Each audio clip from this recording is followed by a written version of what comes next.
আসসালামু আলাইকুম রহমতুল্লাহি ওবরকাতুহু। সম্মানিত দর্শক, 18 কোটি মানুষ অধ্যুষিত একটি দেশ বাংলাদেশ। আমার যতটুকু ক্ষুদ্র জ্ঞান এবং বুদ্ধি এবং আমি যতটুকু দেখেছি, এই বাংলা এই মুহূর্তে যে অর্থনৈতিক সংকটে আছে, এরকম সংকট স্বাধীনতার পরে কখনো হয়নি। আচ্ছা, দ্বিতীয়ত হলো যে অতীত কালে এই ধরনের সমস্যা ছিল ঠিক ওইরকম আমার জানা নেই। আমাদের দেশে বন্যা হয়েছে, ঘূর্ণিঝড় হয়েছে, প্রাকৃতিক দুর্যোগ হয়েছে, কখনো কখনো রাজনৈতিক দুর্যোগ হয়েছে। ফলে কি হলো, অতীতের যে সমস্যাগুলো, সেই সমস্যাগুলো একটা নির্দিষ্ট এলাকাতে সীমাবদ্ধ ছিল। প্রাচীনকালে বাংলা মূলত 7 থেকে 8টি অঞ্চলে বিভক্ত ছিল। বঙ্গ, রাঢ়, হরিতট, সমকেল, এই সমতট, এই বিভিন্ন অঞ্চলে। ফলে ওই সংশ্লিষ্ট এলাকার যে সমস্যাগুলো ওই এলাকাতেই থাকতো। হয়তো দেখা গেলো বর্তমান জমানার 2 থেকে 3টা ডিস্ট্রিক্ট বা বড় যে একটা বিভাগ নিয়ে এই সমস্যাগুলো আবর্তিত হতো। তারপর দুর্ভিক্ষ, খরা, এরপর অন্যান্য যে সকল দুর্যোগ, এগুলো অঞ্চলভেদে হতো। আর এখন যে সমস্যাগুলো আমাদের এই জাতীয় জীবনে আসছে, এই সমস্যাগুলো মূলত শুরু হয়েছে করোনা থেকে। করোনার সময় যেভাবে আমাদের অর্থনীতি থমকে দাঁড়ালো, ফলে শেখ হাসিনার জমানাতে যে প্রচণ্ড প্রবৃদ্ধি, 2018 সন পর্যন্ত অর্থনীতির যে প্রবৃদ্ধি, আনবিলিভেবল। এরপরে যখন করোনা এলো, আমার কাছে মনে হলো যে একেবারে আল্লাহর গজব নাজিল হয়ে গেল। যা হবার তাই হলো, অর্থনীতি একেবারে নিম্নগামী। সরকারের যা কিছু সঞ্চয়, যা কিছু ছিল, সব এই করোনা মোকাবেলায় ব্যয় হলো। কিন্তু সমস্যা হলো যে করোনার টিকা থেকে শুরু করে অন্য যে সকল প্রণোদনা, সব মিলিয়ে প্রায় 2 লাখ কোটি টাকা সরকারের রাজস্ব খাত থেকে ভর্তুকি দেওয়া হলো। এর 90%ই অপচয় হয়েছে। টিকার নামে বহু মানুষ হাজার হাজার কোটি টাকা লোপাট করেছে। বিভিন্ন শিল্প প্রতিষ্ঠানে ভর্তুকি দেওয়ার নাম করে যা কিছু করা হয়েছে তাও সর্বনাশ। তো এটা প্রথমত একটা ন্যাচারাল ডিজাস্টার, এবং ন্যাচারাল ডিজাস্টার যখন হয় তখন ধড়িবাজ মানুষরা অপকর্ম করে অনেক অন্য যে কোনো সময়ের চেয়ে অমানবিকভাবে। এরপরে এলো ইউক্রেন যুদ্ধ। সেই ইউক্রেন যুদ্ধ এখনও চলমান, এবং ইউক্রেন যুদ্ধের কারণে আমাদের তুলার সাপ্লাই, মেটাল সাপ্লাই, এবং ইউক্রেন থেকে আমরা যে গম আনতাম, পুরো জিনিসটি এলোমেলো হয়ে গেল।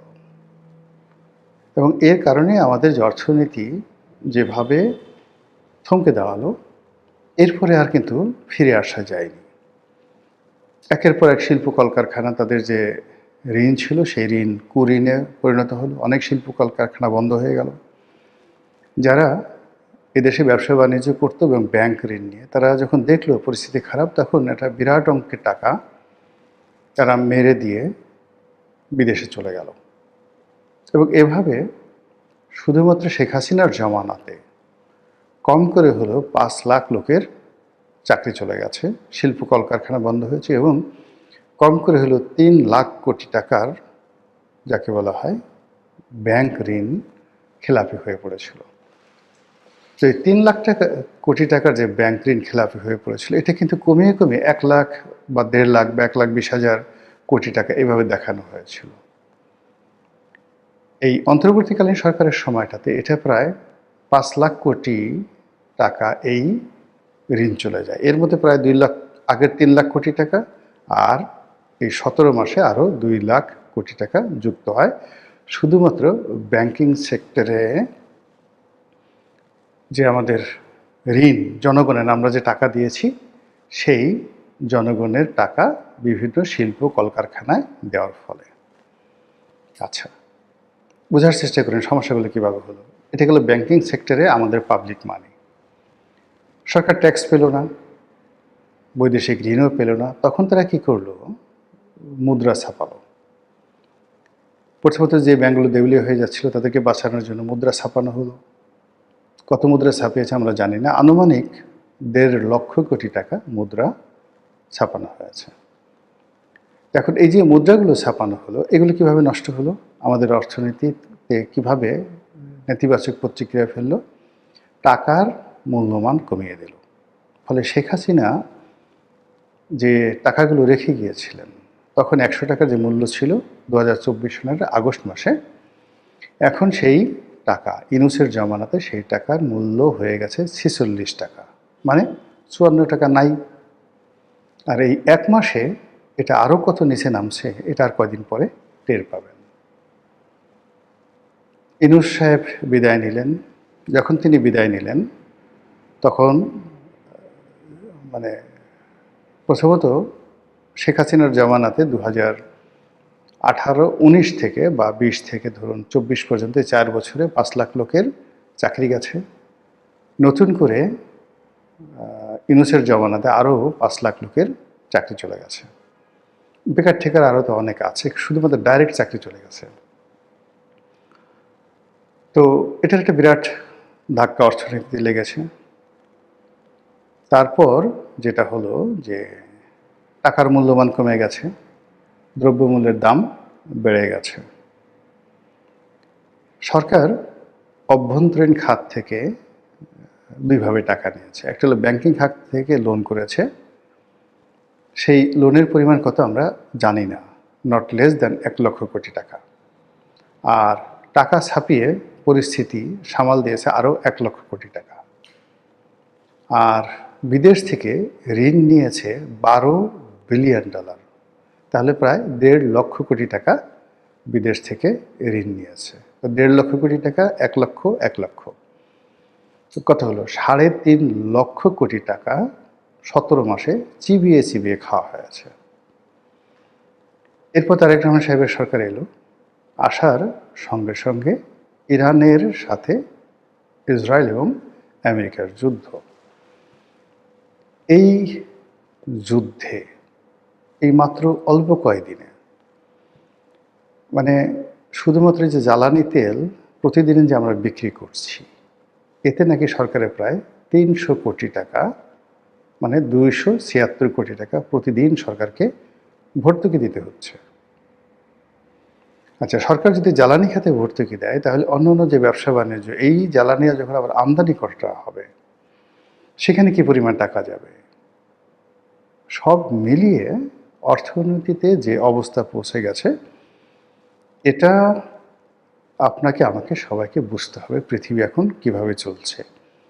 আমি যে কথাগুলো বলছি এটা কোনো ম্যালিস নয়, প্রেজুডিস নয়, কাউকে ছোট করা নয়, হেয় করা নয়। যে সমস্যা সরকার মোকাবেলা করছে, সরকারের হাতে কোনো জাদুর কাঠি নেই। রাতারাতি তাকে বিদেশ থেকে ঋণ আনতে হবে অথবা টাকা ছাপাতে হবে, এছাড়া অন্য কোনো ওয়ে নাই। এই মুহূর্তে যে অর্থনীতির অবস্থা, সেখানে নতুন বিনিয়োগ, কর্মসংস্থান সৃষ্টি, তারপর অভ্যন্তরীণ সম্পদ সংগ্রহ করা, মানে ট্যাক্স বাড়ানো, এটি সম্ভব না, জিরো।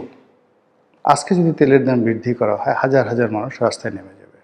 নতুন সরকার, এখনও প্রশাসন গুছিয়ে উঠতে পারেনি, ২৪ ঘন্টার মধ্যে সরকারের পতন ঘটে যাবে। ফলে সরকার প্রচুর ভর্তুকি দিচ্ছে, কিন্তু তেলের উপর তারা কোনো মূল্যবৃদ্ধি করছে না। আপনারা জানেন যে ভেনেজুয়েলা সেখানে ১ সপ্তাহ ছুটি ঘোষণা করেছে তেলের অভাবের কারণে। যেখানে আমেরিকার, মানে ল্যাটিন আমেরিকার একটা দেশ ভেনেজুয়েলা, এবং পৃথিবীর বৃহত্তম তেল উৎপাদনকারী। তো বৃহত্তম তেল উৎপাদনকারী, সেখানে তো যুদ্ধ হচ্ছে না, কিন্তু সেখানে তেলের ক্রাইসিস কেন? ফিলিপিন্সে সেখানে তেল নিয়ে জরুরি অবস্থা জারি করা হয়েছে, জাস্ট জরুরি অবস্থা জারি করা হয়েছে। আফ্রিকার অনেকগুলো দেশে লম্বা ছুটি দিয়ে দেওয়া হয়েছে, সপ্তাহে ৩ দিন বা ৪ দিন কোনো কোনো দেশে কাজ করতে বলা হয়েছে, বাকিগুলো সবাই ঘরে বসে থাকেন তেলের অভাবে। তো সেই তেল নিয়ে আমরা তেলের স্মৃতি করছি, আমরা নাকে তেল দিয়ে ঘুমাচ্ছি এবং আমরা বলছি আমাদের কোনো সমস্যা নেই। এটা যে কত বড় নির্বুদ্ধিতা এবং কত বড় ভয়ঙ্কর অবস্থা অর্থনীতির জন্য, এটা কদিন পরে টের পাওয়া যাবে। তো এনিও যেটা বলছিলাম যে এই যে অর্থনৈতিক সংকটের সঙ্গে পাল্লা দিয়ে অপরাধ বাড়ে, অনাচার বাড়ে, দুর্নীতি বাড়ে, বিশৃঙ্খলা বাড়ে, রাজনৈতিক অস্থিরতা বাড়ে এবং ঘন ঘন ক্ষমতার পরিবর্তন হয়। এমনকি অর্থনৈতিক অবস্থার কারণে আমাদের মতো তৃতীয় বিশ্বের দেশগুলোতে খুব ঘন ঘন সামরিক অভ্যুত্থান হয়, মিলিটারি কু। গণ অভ্যুত্থানের এক ধরনের ক্ষয়ক্ষতি, আর সামরিক অভ্যুত্থানে কিন্তু আরও বেশি ক্ষয়ক্ষতি হয়ে যায়। দুর্নীতি চরম আকার ধারণ করে। এবং আপনি চিন্তা করুন যে জাস্ট একটা উদাহরণ, যে পেট্রোল পাম্পে তেল নেই, এর মধ্য থেকে 2000-3000 লিটার তেল চুরি করে বিভিন্ন জায়গাতে জমা করে তারপরে মানুষ 150 টাকার তেল 500 টাকা লিটারে বিক্রি করছে। তো অপরাধ করার যে প্রবণতা যে কোনো একটা ক্রাইসিস মোমেন্টে, এই একটা দিয়ে আপনি বোঝার চেষ্টা করুন।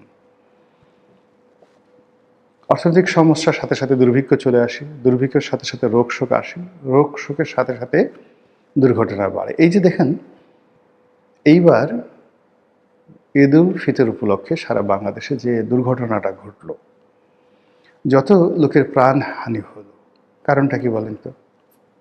কারণটা হলো যে ড্রাইভারদের মধ্যে একটা অস্থিরতা, তেল কম লাগবে কি করে, কিভাবে জোরে চালাবে, কিভাবে আস্তে চালাবে, ওর মধ্যে একটা সাবকনশিয়াস মাইন্ড কাজ করেছে, আল্লাহপালি কাজ করেছে, বেশি উপার্জনের চিন্তা করেছে, যেটা গত বছর ছিল না, তার আগের বছর ছিল না। এর সবই কিন্তু এই ইরান এবং আমেরিকা ইসরায়েল যুদ্ধের ফলাফল। তো যেটা বলছিলাম যে এই যুদ্ধ প্রলম্বিত হবে, কোনো সন্দেহ নেই। এর কারণ হলো যুদ্ধরত পক্ষগুলো আমেরিকা এবং ইরান এতে করে লাভবান হচ্ছে। ইরান নির্বিবাদে প্রতিদিন $35 কোটি তেল বিক্রি করছে, যেটি তারা কখনো পারেনি। এবং তাদের যে রিজার্ভ থেকে শুরু করে অন্যান্য যা কিছু আছে, এটা অন্য যে কোনো সময়ের চেয়ে বেড়ে গেছে। এবং এই যে তারা তেল বিক্রি করছে, অন্যান্য সময়টিতে ধরুন যখন $70 পার ব্যারেল ছিল, তখন ইরান এই তেল $35 বিক্রি করতে বাধ্য হয়েছে, চোরাপথে বিক্রি করেছে আমেরিকার কারণে। আর এখন সেই একই তেল সে বিক্রি করছে $106 ব্যারেলে। তাহলে তার ইনকাম কত হলো? প্রায় 4 গুণ। ওরা যে বিল্ডিংগুলো ভাঙছে বা যে ক্ষয়ক্ষতি করছে, এটা এই তেল বিক্রির টাকা দিয়ে জাস্ট 1 বছর 1.5 বছর লাগবে এগুলো রিবিল্ড করতে, ডাজ নট ম্যাটার। ফলে পার্মানেন্ট একটা সলিউশন না আসা পর্যন্ত ইরান যুদ্ধ চালিয়ে যাবে। এদিকে আমেরিকার যারা এলিট, এই যে আমাদের দেশে যারা পেট্রোল চোর, ওদের দেশে তো পেট্রোল চোর আছে। এই যে পেট্রোলের দাম বা তেলের দাম ফ্লাকচুয়েট করছে, সকালবেলা ধরুন $100 পার ব্যারেল, বিকালবেলা হয়ে যাচ্ছে $106। এর মধ্যে যারা ধড়িবাজ, তারা ইচ্ছে করে দাম কমাচ্ছে, আবার ইচ্ছে করে দাম বাড়িয়ে ট্রিলিয়ন, মানে 1000 বিলিয়নে 1 ট্রিলিয়ন ট্রিলিয়ন ডলার এই আমেরিকার ব্যবসায়ীরা লুটে নিচ্ছে।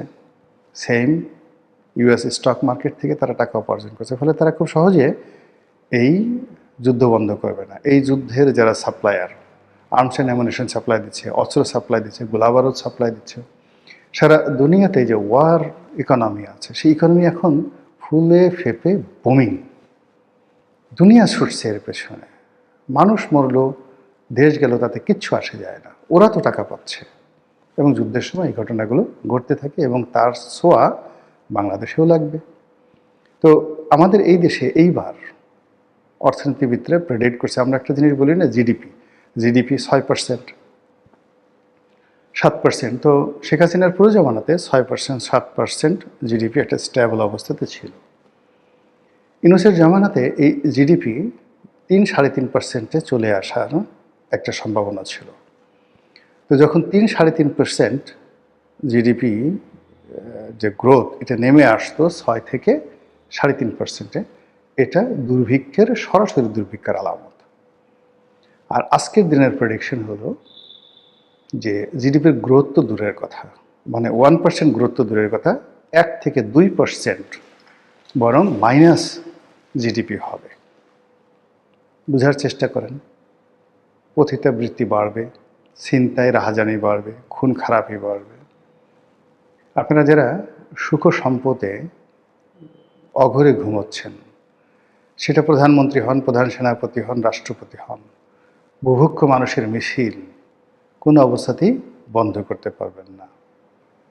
মাইনাস জিডিপি হলে, 1-2% মাইনাস জিডিপি হলে একটা অর্থনীতি কোন পর্যায়ে যায়, একটা দেশ কোন পর্যায়ে যায়, এটা মানে এটার ভুরি ভুরি নজির এই পৃথিবীতে আছে।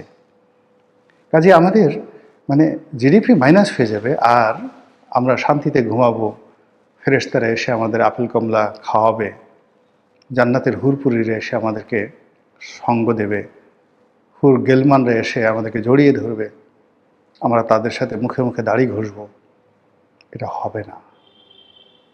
ফলে এই যে ক্রাইসিস, এই ক্রাইসিসে জাতীয় ঐক্য দরকার, রাজনৈতিক ঐক্য দরকার, সকল পক্ষের ঐক্য দরকার। এখানে এরকম একটা অবস্থা, শেখ হাসিনার পতন হলো কেন? অনেকগুলো সমস্যা তৈরি করে রাখা হয়েছিল, জাস্ট একটা বারুদের টোকা লেগেছে। নচেত যাদের হাতে যাদের পতন হয়েছে, পৃথিবীতে এরকম ঘটনা হাজার বছরে একবার দুবার ঘটে। আবাবিল পাখি এসে যেভাবে হাতি মেরে ফেলেছিল, ওইরকম আমাদেরই সন্তান স্কুলে পড়ে, কলেজে পড়ে, বিশ্ববিদ্যালয়ে পড়ে, তাদের হাতে সেনাবাহিনী, পুলিশ, বিডিআর, রাজনীতিবিদ, আমলা কামলা, মন্ত্রী সমস্ত কিছু তছনছ হয়ে গেছে। তো একইভাবে এখন এই সমাজে নতুন যে সমস্যাগুলো দেখা দিয়েছে, আর সরকারের যারা কর্তা ব্যক্তি, তারা যে সকল অহেতুক, অপ্রয়োজনীয়, বিরক্তিকর এবং ক্ষেত্র বিশেষে ক্ষতিকর কর্মকাণ্ড করছে, তাতে করে পুরো সমাজ ধূমায়িত হচ্ছে। পুরো সমাজে যে ঘাগুলো দগদগ করে যন্ত্রণা দিচ্ছে, পুঁজ হয়ে গেছে, সেখানে একটা ক্ষুদ্র ঘটনায় কী পরিমাণ ক্ষতি হতে পারে একমাত্র আল্লাহ রাব্বুল আলামিন জানে। মহান আল্লাহ আমাদের সবাইকে হেদায়েত দান করুন, হেফাজত করুন। আসসালামু আলাইকুম ওয়া রাহমাতুল্লাহি ওয়া বারাকাতুহু।